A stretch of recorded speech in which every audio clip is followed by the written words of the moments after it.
Good morning guys, selamat pagi semuanya. Salam sehat dari saya, Elina Ismail.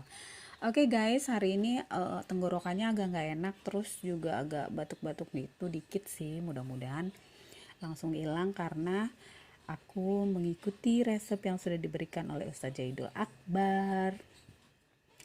Ini tadi airnya sudah mendidih, terus sudah ada ya, kira-kira setelah mendidih itu aku diemin beberapa saat baru aku masukin gelas. Terus aku masukin jahe. Ini dia jahenya, jahe yang 1 ibu jari aja jahenya. Jahe yang udah dikupas, dicuci dulu sebelum dikupas, terus diiris, terus digeprek. Masukin daun serai abis itu ya. Nih aku ada daun serainya juga, gampang banget sekarang ngedapetinnya. Aku juga punya stok banyak. Nah, eh jahe sama si serai ini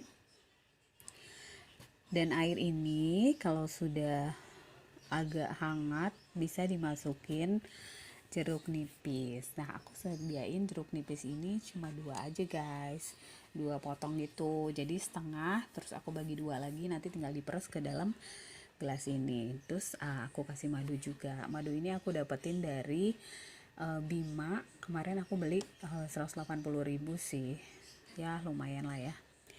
Semoga madunya asli. Oke guys, mudah-mudahan batuknya hilang karena meminum ramuan-ramuan yang Allah ciptakan. Selamat mencoba ya guys. Salam sehat.